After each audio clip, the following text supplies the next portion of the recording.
Thank you. It feels weird to talk about these subjects in a time of national crisis. Last night, since I was going to talk to you about TikTok, which does seem to be somewhat of the least important things in the whole universe right now. It is certainly a way that information is spreading. Absolutely. And so I went on TikTok last night or yesterday afternoon. I was like, I'm going to make a TikTok.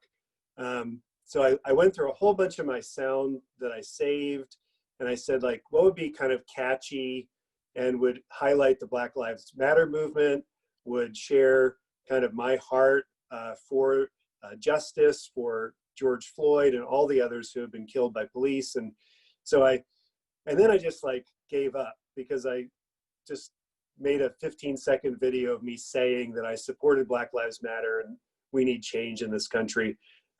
So that TikTok didn't do very well virally. The way you go viral on TikTok is to be creative, and that wasn't that creative, but sometimes I feel like the message just needs to be put out there plainly. TikTok for me was a real surprise. I am a church planter. I'm like supposed to somehow let people know that we have a church in this city of Pflugerville. How do I do that? You know, without a building, people don't drive by my church. They don't know where it is. So you use social media. So I was using Facebook Live and Facebook pages and Instagram and things like that. And I started making little videos for social media, me unboxing some new equipment and trying to think of what might spark some interest. So people would understand what our church was about, an inclusive church in a community that's very divided politically and is very, very diverse racially. So I was trying to think of how to do these videos, and I saw on TikTok, or I saw a video on Twitter that highlighted that was very well edited. And I was using iMovie, and I thought, wow, TikTok, it's editing software basically. So I started taking some of my videos and putting them on TikTok, and then using TikTok's editing software. That's one of the genius things about TikTok, is that pretty much anybody can learn to edit video. If you've ever seen a professionally produced video and you're like, how do they do that? You know, when I take video of my kids or whatever in my neighborhood, people walking by the house, you know, like, how do I edit that to make it like sensational with background music? TikTok allows anyone to do that easily. So I started that. You know, my whole experience in life up to that point was writing books about war, trauma, and my own trauma in war and these kinds of things. So I guess it was a little bit of a surprise to me that TikTok became a thing that I was able to do, and sort of was able to get a message out of love, inclusion, and the gospel of Jesus Christ. I think with all social media, the point that why a priest should be doing it or a Christian should be doing it is to tell the story of Jesus. Because ultimately, all of our other stories should be absorbed into that story. So I want to show a picture.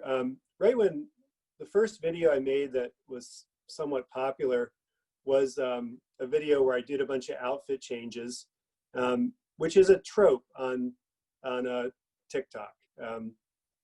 It's normal to do this to this soundtrack of La La Land, to do like a bunch of changes of outfit, whether it's dresses or suits or whatever people are wearing. So I was like, well, I like vestments. I've got a bunch here. I'll do that video, and that caught on. I don't know what it was. Like all social media, we don't really know why things go viral. I wish I had the secret formula to that. But what I think I heard from the people that responded to it in the comments and things, and later, was that I looked kind of happy when I was doing it. I never thought that.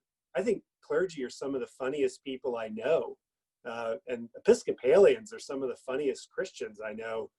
We know how to joke around and even be self-deprecating about ourselves and have a good time in church. And even when we're so formal, there can be like really funny things that happen in liturgy and worship.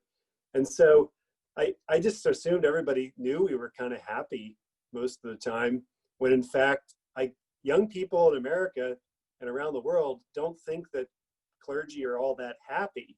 So to see someone that happened to be me at the time, really surprised them, and really, I think, threw them for a loop they weren't expecting. In all of social media, the rules that I've heard from my mentors in how to get the word out on this kind of media, our presiding bishop, Michael Curry, has said that it's free evangelism. If you want to get the story out, use social media to do that. And I took that as a challenge. The digital natives in our community that I know, and some of them are my kids and other people I know through church, they see social media as a huge source of information, as do I. And so whenever you do social media, you've got to do what fits your voice. And you've got to do what is authentic to you. I think that was something that people, I'm doing the Gospel According to TikTok, which is a presentation about TikTok. So the Renegade to Redemption is a joke. If you get it, feel free to laugh. You don't have to. The Renegade is a viral dance that is on TikTok. I think it's fading a little bit now.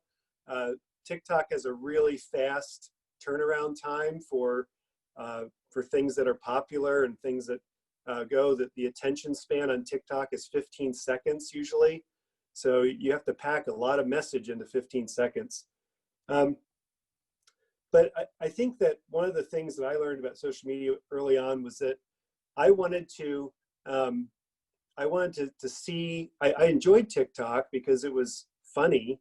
It seemed to be socially conscious of voices that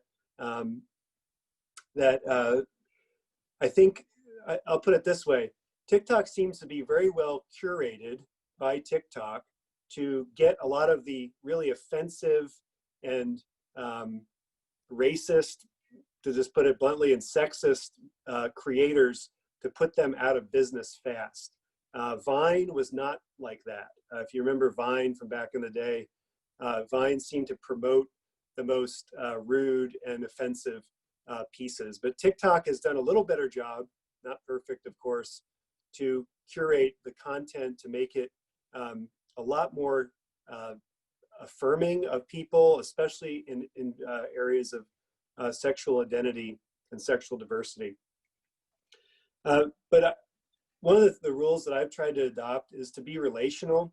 Social media, that's the social part of social media, to be relational, to interact with people on social media, not just to post stuff and forget about it, but to really listen to what people are saying. And that's my job as a Christian and as a priest, is to listen to what people are saying and to think of what ways I can take this very old story, it's 2,000 plus years old, and bring it into a current context.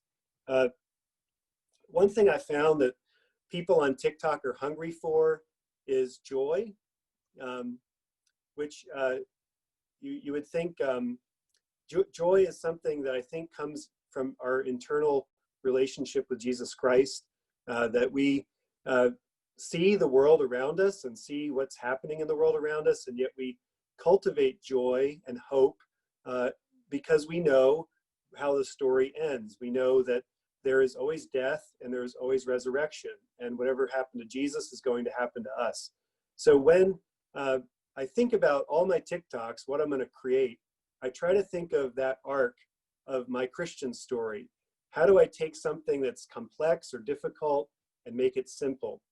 I can't tell you how to be like on TikTok. I think that people have to find their own way to do it. But I would encourage you to look at a bunch. I've watched about 10,000 TikTok videos before I made my first one. Maybe not 10,000, but a lot. It's kind of like if you want to be a novelist, it's really good to read novels. If you want to learn how to write books, you read books. And if you want to make TikToks, watch a bunch of TikToks. to see how that goes. Thank you, Adam, for that question about privacy, security, and ministry. I'm no longer in the Army, so I don't have to worry as much about national security concerns when it comes to TikTok. But that has been an issue that's been raised. TikTok is currently based out of Tokyo, I think, but they definitely, there's been lots of writing on that subject. I am not an expert on it, and I have really, really tried to just create on it. So yeah, I can't really address the international issues there with the Chinese government. I do have, well, I'll leave it there.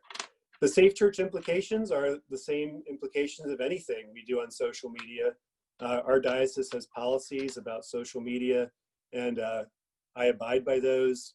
I think that TikTok is a very young, if you're a priest on TikTok, the first comment you're gonna get is that you're a child molester. So just be ready for that.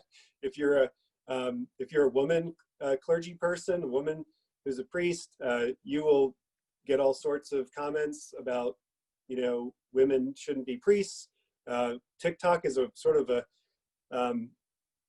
it's populated by people who are very young, who don't understand often the implications of their comments that they make. At first, I started reporting a bunch of these comments that were very offensive to me and to fellow clergy and others.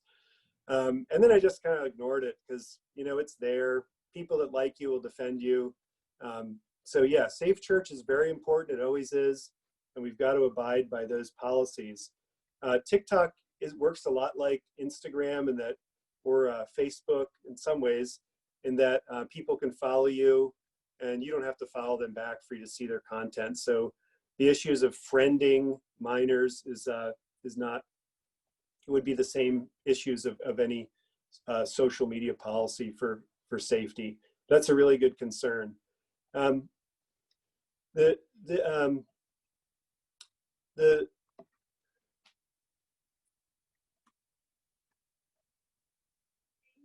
would say one of the other things to think about with any kind of social media, whether it's Facebook, Instagram, TikTok, is think about the weirdest thing you do as a Christian or as a churchy person or whatever you do that's kind of weird, and show that. You know, if you're like on the altar guild and you have a special way of washing the linens, do a video about that. If you're, you know, if you have something weird like burning incense, or you're, you know, how to use the calendar in the prayer book, or something that's kind of quirky that maybe you're not sure that it's weird, but if you kind of ever wondered if that was something that was weird, I would encourage you to lead with that kind of stuff. The other thing about social media is to lead with vulnerability. I've found that in the TikToks I've made where I was vulnerable about my own life history, about my own struggles with certain issues, those are ones that people can identify with. Brene Brown's work, of course, and many others shows that vulnerability reduces shame.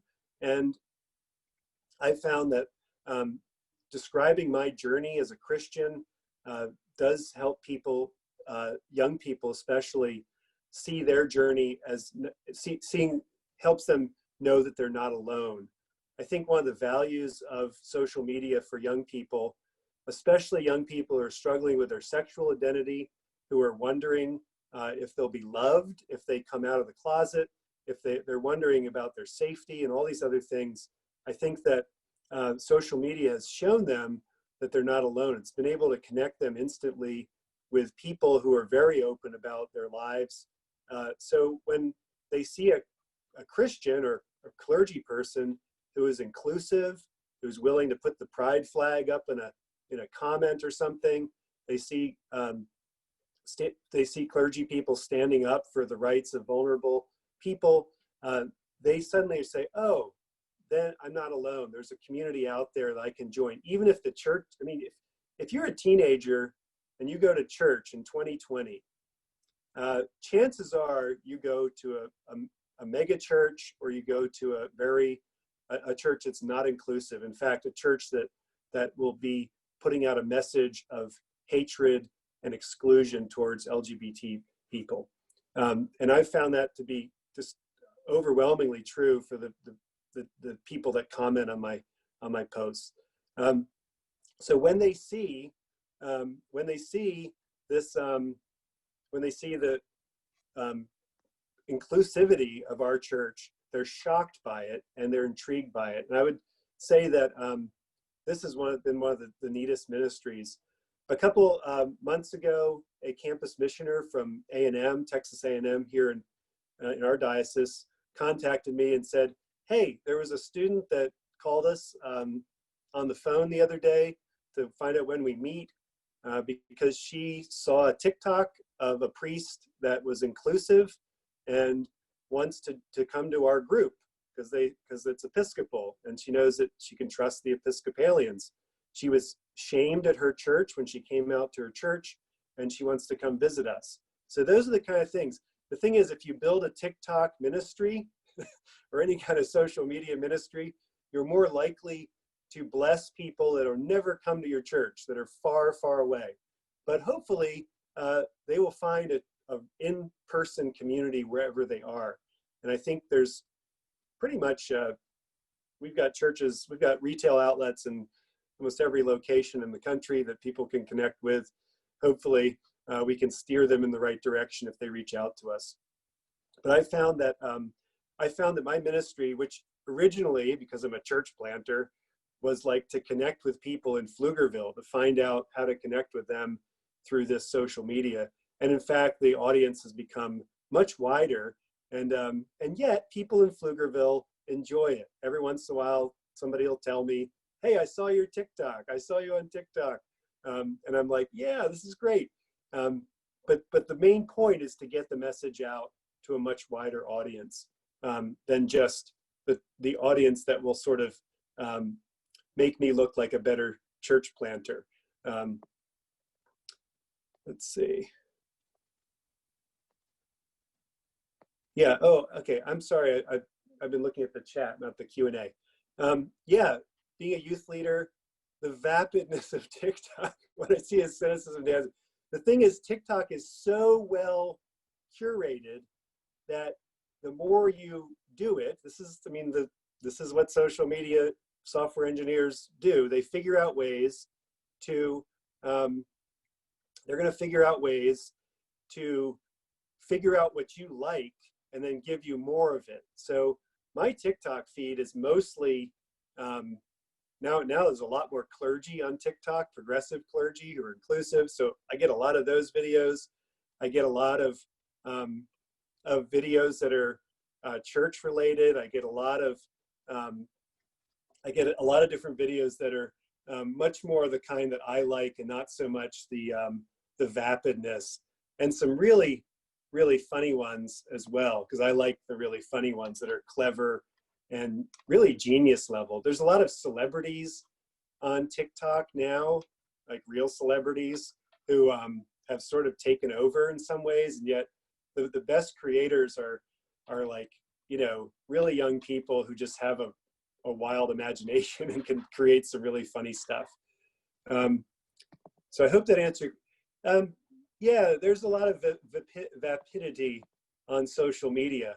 The question about putting a lot of energy into advance, yeah, I have put a lot of energy into certain videos because I sort of had the context in my head of what I saw that I liked in other people, but most of them are done pretty quickly. That's why some of the editing's not that great that I've done. So, yeah, again, I kind of think about it. It's kind of like my sermons. I have a weird sermon prep program in my head. I just kind of like mull over stuff in my head for a really, really, really long time. Then I try it out loud first. So that is kind of how I do TikToks as well, because they are mini sermons. They're just like little sermons. Older clergy are progressive and creative, but really not tech savvy. How do we learn? I'm one of them, a non-tech savvy older clergy person. I'm a Gen Xer. I didn't grow up with cell phones or most of this stuff. So start small, start slow, look at other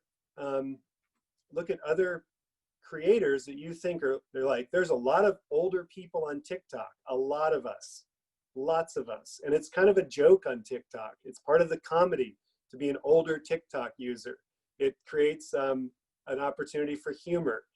There's a lot of really great older TikTok people that are just brilliant and make really funny stuff. My favorite one is the McFarlanes.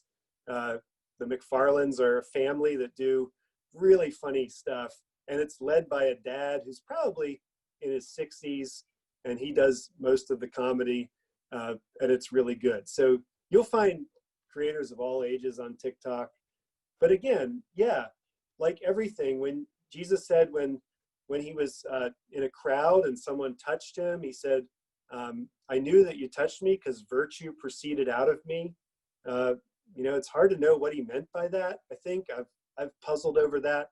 But I think in all ministry, there's a draining effect of our soul, power, virtue, something inside us. So be prepared when you venture into a new realm of ministry, that you'll have to make preparation for that draining effect. So don't, especially at a time like this where we already are drained enough by all the ministries you're doing to keep up with all the rapid changes. But be aware of that. I try to tell people that as it's happened to me. One of the things, I'm always available, and there's actually we had a meeting the other day about progressive clergy TikToks, and we had a meeting with the progressive clergy who are on TikTok. It was really fun. We made a video together, and that was a blast. So there's a lot of us out there, Episcopalians, Methodists, Presbyterians, Lutherans, that are sort of collaborating on some of the stuff, kind of like the physicians on TikTok. There's a lot of physicians on TikTok who make a lot of health-related content for public health and for all sorts of issues. So we're not alone in this, for sure. Yeah, I do try to get stuff on our church website, mostly through Facebook. Anything I do, I put on Facebook, Instagram, church website too, a little bit. But I find that the only reason people look at the website is to like find out what our service times are. So, you know, but definitely use all the channels you have. If you have an idea, put it out on every channel. I know that's a little more exhausting, and yet that's sort of how social media works. If you're in your late 70s and struggle with texting through the emails, find someone that knows how to do it. There's plenty of you know, people that know how to use TikTok, I think, out there that would love to make videos. There's some really funny people that must be in their 80s on TikTok that I wonder sometimes if they have like a PR person or something that's doing all the filming, because they're so immaculately filmed. But some of them are doing it themselves. So it is something that that is some, yeah, this is a theme of people being hungry for, yeah, hungry for joy, relationships. I think, you know, St. Paul talked about older people talking to younger people, older men to younger men, women to women. And so that idea of like, we have a responsibility to speak to the younger generations in a way that they can understand it. And so I try to do that. Every once in a while, I'll do something about, you know, how not to. I did a video about men behaving badly online towards women, or boys towards girls, and how that's not cool, not acceptable, and doesn't accomplish what people are trying to accomplish. So there's a lot of ways we can, as older people, do mentorship for younger generations this way. So I just think, and I've always known in ministry that every conversation I have is ministry, in the sense that I need to be aware of what the needs of that person is. So when you're sort of blasting things out on social media, it's harder to know what everybody's needs and concerns are. And so I have to listen to comments. I listen to other people's comments about what they are seeing on social media. So themes of joy is one, themes of relationships, themes of wisdom. I think that another one would be really the one that I keep coming back to is death and resurrection. That there's a lot of, we live in an age, you know this better than I do, we live in an age where young people are very aware of their mental health issues. And I'm really thankful for that. More so, I mean, I wouldn't have known when I was a teenager what any of the stuff that I now struggle with would be called.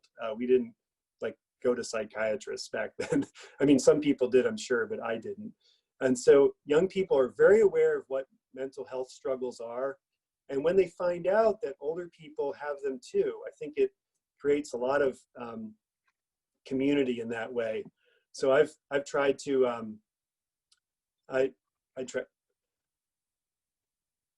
I've tried to share my struggles with mental health on TikTok, and I've found a good community to listen to that.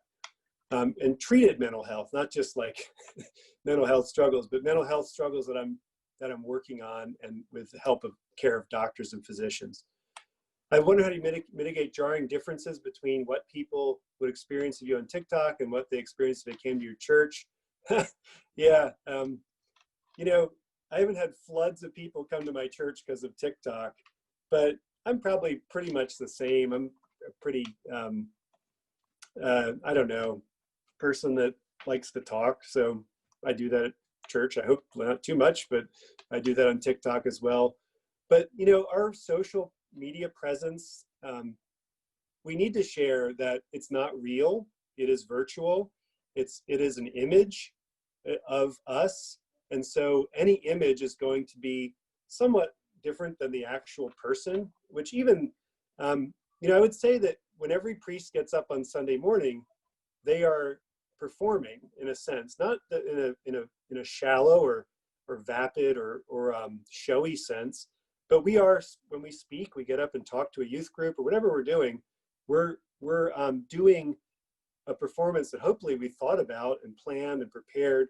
So when you do it on a camera, on social media, you're doing the exact same thing. A sermon is that way. And I found that persistence and showing up regularly. Ministry of presence on social media is a big one. Showing up consistently, sharing what's on your heart. Those are ways to really connect with people. And most of the time, we don't know who we're connecting with. And that's true in whether I preach a sermon in a church or whether I do a TikTok. I don't know who I'm connecting with at all times. So I think my time is up. It's 11:30. It's 11:30 here Central Time. We've had a request to show one of your TikToks. Do you Yeah. have one that you would like to show, or do you want me to show one of the outfits you're afraid to wear out of the sacristy? Yeah, do that one. Yeah. Okay.